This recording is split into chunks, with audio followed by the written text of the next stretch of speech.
بسم اللہ الرحمن الرحیم۔ السلام علیکم۔ قابل رشک ہے موت تیری، قابل فخر ہے تیرا جینا۔ ورلڈ علماء کونسل کے ممبر، بنگلہ دیش سے تعلق رکھنے والے عالم اسلام کے جیت عالم دین، نائب امیر جماعت اسلامی بنگلہ دیش علامہ دلاور حسین سعیدی کا جیل میں 13 سال کی قید کاٹنے کے بعد 14 اگست 2023 کو انتقال ہو گیا۔ انا للہ و انا الیہ راجعون۔ علامہ 1971 کی جنگ میں جامعہ منوری ٹاؤن کراچی میں درس نظامی کی تکمیل کر رہے تھے۔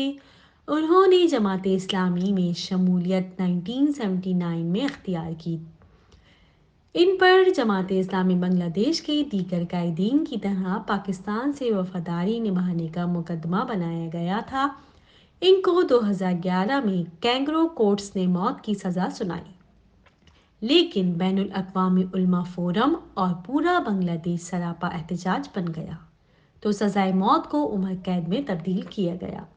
علامہ 13 سال سے جیل میں قید تھے، اس کے باوجود کل ہاسپٹل جاتے وقت مسکرا رہے تھے۔ موصوف کا 1971 کے واقعات سے کوئی تعلق نہیں تھا، پھر بھی جماعت اسلامی بنگلہ دیش کے تمام قائدین کی طرح کسی قسم کی معافی اور جماعت اسلامی بنگلہ دیش سے تعلق ختم کرنے پر آمادہ نہیں تھے۔ وہ حقیقت میں کردار کے غازی تھے۔ انہوں نے پوری دلیری سے جبر کا مقابلہ کرتے ہوئے محرم کے مہینے میں امام حسین کی سنت کو زندہ کیا۔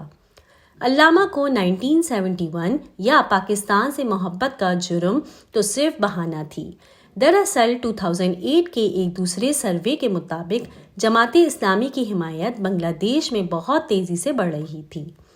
غالباً 25% عوام جماعت اسلامی کے حامی یا اس سے محبت رکھتے تھے۔ اس وقت بنگلہ دیش کی موجودہ وزیر اعظم انڈیا میں جلا وطنی کی زندگی گزار رہی تھی۔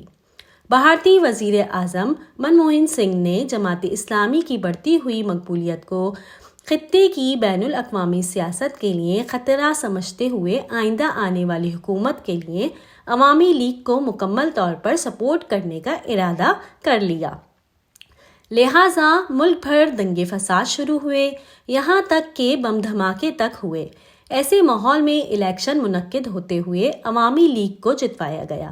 حسینہ واجد کی جیت پر بھارتی وزیر اعظم نے اسے اپنا احسان یاد دلوایا اور جماعت اسلامی پر پابندی کی بات کی۔ لہٰذا بنگلہ دیش کی حکومت نے بھارتی پریشر لیتے ہوئے 40 سال پرانے واقعات کے تمام کیس جماعت اسلامی پر ڈالنا شروع کر دیے اور ایک غیر قانونی ٹرائل کورٹ بنا کر جماعت اسلامی کی ٹاپ لیڈرشپ کو گرفتار کر لیا۔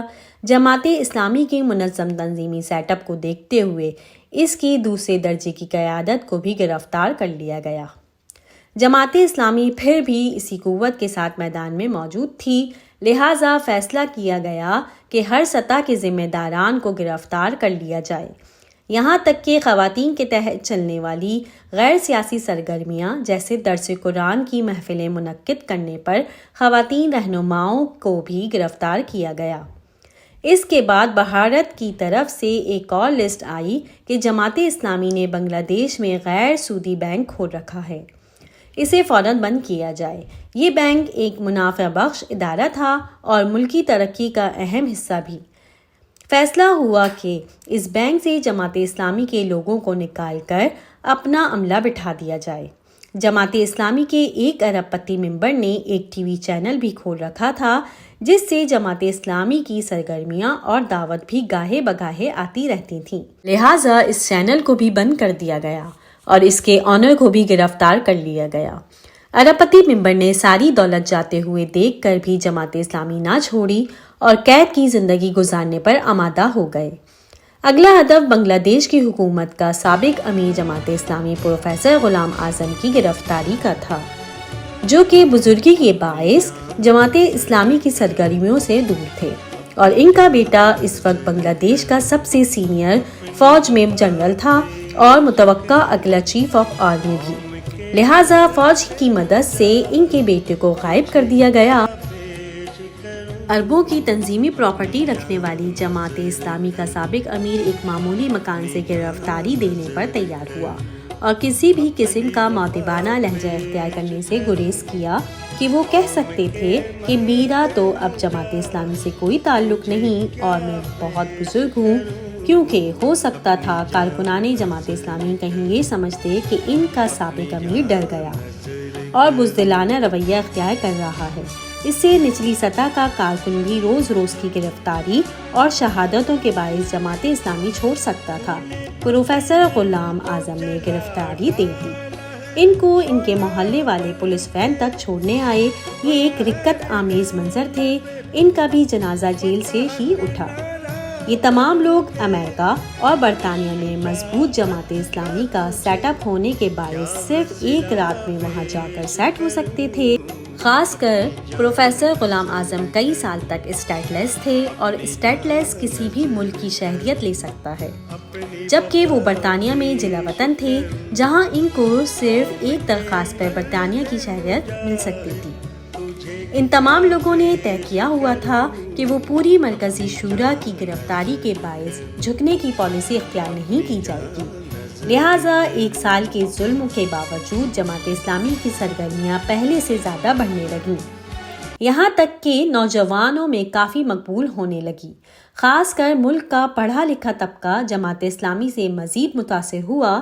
اس وقت بنگلہ دیش میں 15 سال سے 25 سال کی عمر کے نوجوانوں کی جماعت اسلامی کے لیے حمایت میں بڑی تعداد میں اضافہ ہوا اور جماعت اسلامی کے تیسرے درجے کی قیادت اس وقت جماعت اسلامی کو بہترین انداز میں آگے بڑھا رہی ہے۔ آخر کس پر وہ 1971 کے جعلی مقدمات بناتے؟ پورے بنگلہ دیش میں زندگی کے ہر معاملے میں اسلام کی بات کرنے والی صرف جماعت اسلامی ہی موجود ہے، اور یہ بات سیکولر حکومت کو ہضم نہیں ہوتی، نہ ہی بھارت کو۔ بھارت جماعت اسلامی بنگلہ دیش کی کامیابی سے یہ خوف کھاتا ہے اگر بنگلہ دیش میں جماعت اسلامی کامیاب ہو گئی تو اس کا براہ راست اثر یہ ہوگا کہ بنگلہ دیش اور پاکستان کے تعلقات میں بہتری آئے گی، جبکہ بھارتی بنگال میں موجود مسلمانوں پر بھی اس کے اثرات پڑیں گے، کیونکہ اکثر بنگالی مسلمان اور بھارت کی جماعت اسلامی بھارتی بنگال میں جماعت اسلامی بنگلہ دیش کے لٹریچر اور ان کے رہنماؤں کی تقریر کو بھی استعمال کر لیتے ہیں۔ خیر، یہ تو پس منظر تھا جماعت اسلامی کے خلاف کریک ڈاؤن کرنے کا، جس کا شکار علامہ سعیدی بھی ہوئے، جو کہ اس وقت نہ ہی بنگلہ دیش میں تھے بلکہ وہ اس وقت ایک نوجوان تھے جو کہ کراچی میں تعلیم حاصل کر رہے تھے۔ علامہ سعیدی خطابت میں کمال رکھتے تھے۔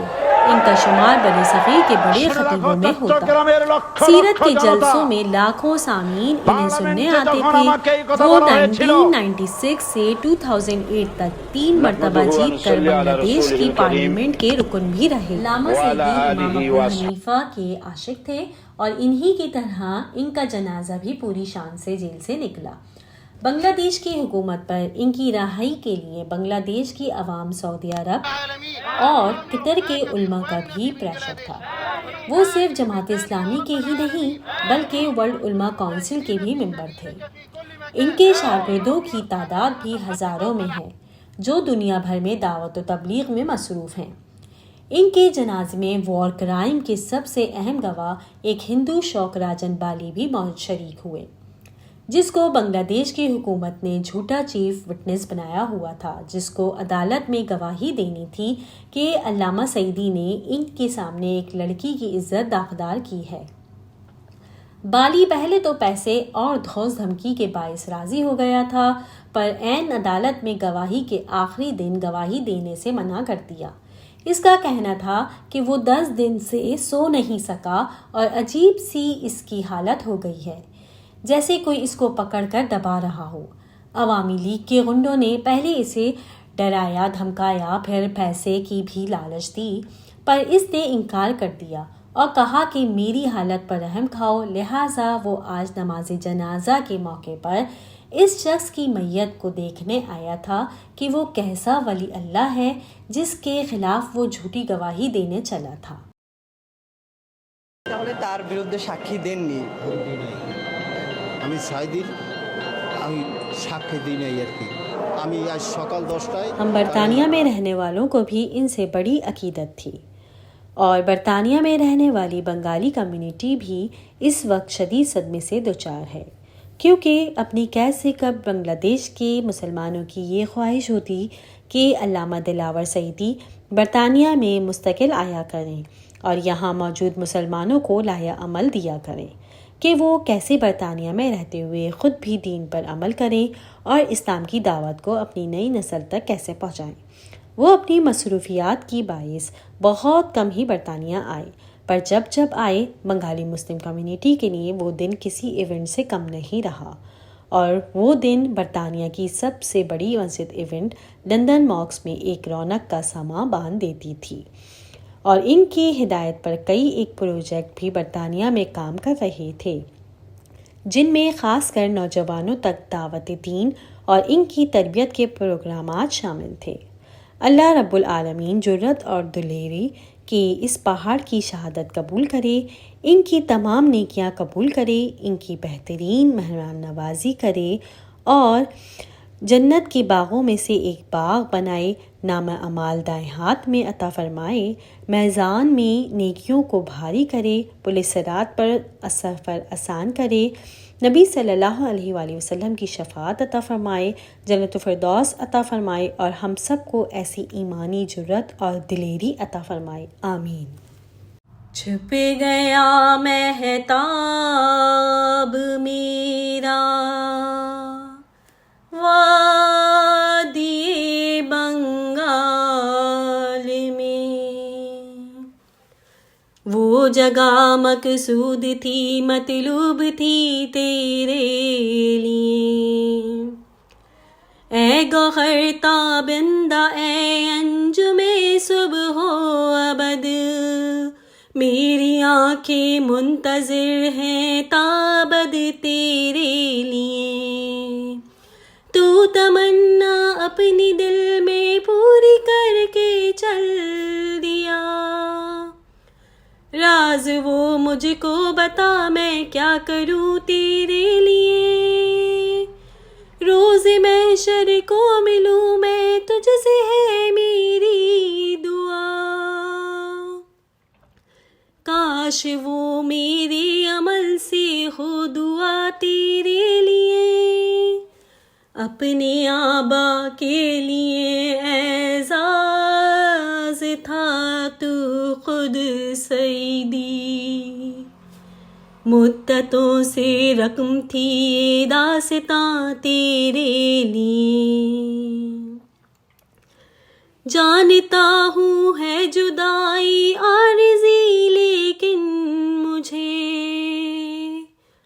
آنسوں کا روکنا ممکن نہیں تیرے لیے، کیوں ستاتی ہے مجھے پھر یاد تیری اے دلاور، جو خوں رکتا نہیں ہے دل ربا تیرے لیے، موت کی آنکھوں میں آنکھیں ڈال کر زندہ رکھا، زندگانی منتظر تھی جاوداں تیرے لیے، چھپ گیا مہتاب میرا وادی بنگال میں، وہ جگہ مقصود تھی مطلوب تھی تیرے